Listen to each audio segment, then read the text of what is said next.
कहते हैं सत्ता का नशा इंसान को हैवान बना देता है। आज हम एक ऐसे ही शख्स की कहानी की गहराइयों में उतर रहे हैं, सद्दाम हुसैन। हमारे सामने उसके जीवन से जुड़े कई दस्तावेज हैं और हमारा मकसद है उसकी ताकत की भूख, उसके शिखर पर पहुंचने और फिर ढलान पर आने के अहम पड़ावों को समझना।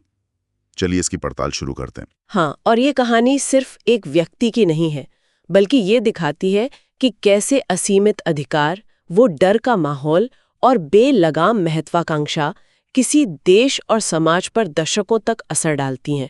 सद्दाम का दौर अगर देखें तो तानाशाही की कार्यप्रणाली और उसके परिणामों का एक जरूरी अध्ययन है आज भी। बिल्कुल। शुरुआत उसके बचपन से करते हैं।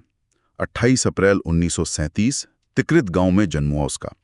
काफी मुश्किलों भरा बचपन था, पिता नहीं थे और सौतेले पिता का व्यवहार भी सुना बहुत क्रूर था। शायद इन्हीं शुरुआती अनुभवों ने उसे सिखाया कि दुनिया में असलियत सिर्फ ताकत की है। सही कह रहे हैं, और ताकत की यही चाह उसे राजनीति की तरफ ले गई। वो बाथ पार्टी में शामिल हुआ, जो उस समय इराक में अरब राष्ट्रवाद और समाजवाद के विचारों वाली एक अहम राजनीतिक शक्ति थी। हालांकि ऊपरी तौर पर विचारधारा की बात थी, पर लगता है सद्दाम का असली लक्ष्य तो सत्ता पर कब्जा करना ही था।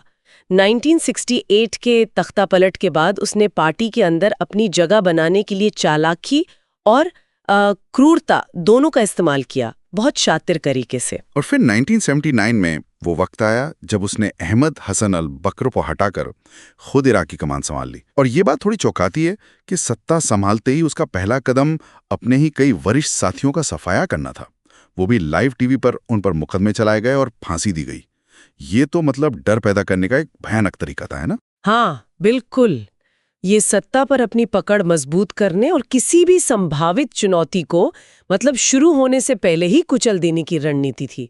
सत्ता मिलने के बाद शायद उसे लगने लगा कि बाथ पार्टी की विचारधारा और इराकी सेना अपराजेय है, खासकर ईरान की क्रांति के बाद जो वहां उथल-पुथल थी उसको देखते हुए। 1980 में ईरान पर हमला शायद इसी सोच का नतीजा था। ये सिर्फ अहंकार नहीं, बल्कि एक गंभीर रणनीतिक भूल भी साबित हुई। 8 साल वो जंग 8 साल चली, लाखों जाने गईं, इराक की अर्थव्यवस्था पूरी तरह बर्बाद हो गई होगी, फिर भी वो टिका रहा। क्या सेना या पार्टी में कोई इसे चुनौती देने वाला नहीं बचा था? चुनौती देना आसान नहीं था। विरोध की हर आवाज को बहुत बेरहमी से कुचल दिया जाता था। और फिर 1990 में उसने एक और बड़ी गलती की, कुवैत पर हमला। शायद उसे लगा कि दुनिया इस बार चुप रहेगी, लेकिन ऐसा हुआ नहीं। ऑपरेशन डेजर्ट स्टॉर्म में अमेरिका और सहयोगी देशों की फौजों ने, जिनका मकसद कुवैत को आजाद कराना था, उसकी सेना को बुरी तरह हराया। और इसके बाद इराक पर बहुत कड़े आर्थिक प्रतिबंध लगे। एक तरफ प्रतिबंधों के कारण आम इराकी जनता मुश्किलों में जी रही थी और दूसरी तरफ खबरें आती थी कि सद्दाम खुद आलीशान महलों में रह रहा है। ये विरोधाभास अपने आप में बहुत कुछ कहता है उसके शासन के बारे में। बिल्कुल। अगर हम इसे बड़ी तस्वीर से जोड़ें तो उसका पूरा शासन डर पर आधारित था। उसकी खुफिया पुलिस, मुखबरात, ये एक ऐसी एजेंसी थी जो किसी भी तरह के विरोध को कुचलने के लिए कुख्यात थी।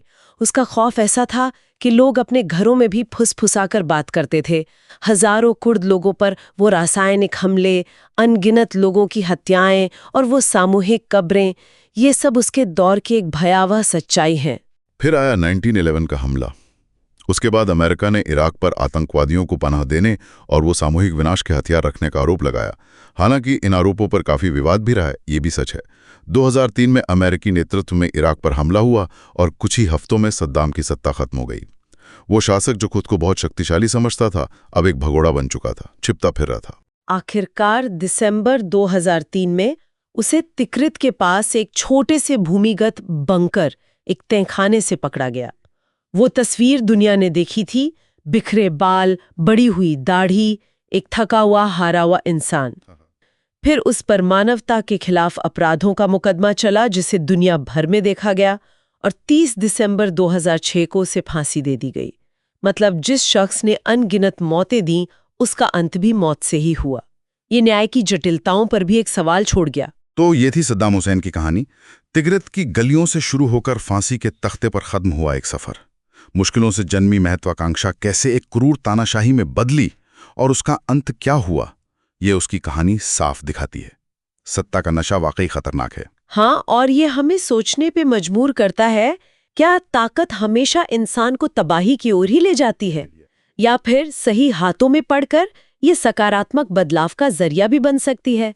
ये एक ऐसा सवाल है जिस पर शायद हर दौर में सोचने की जरूरत है। हमारे चैनल को सब्सक्राइब करना न भूलें और भविष्य के अपडेट के लिए बेल आइकॉन को हिट करें। अगर आप इसी तरह की कहानी सुनना चाहते हैं तो कृपया चैनल को सब्सक्राइब करना।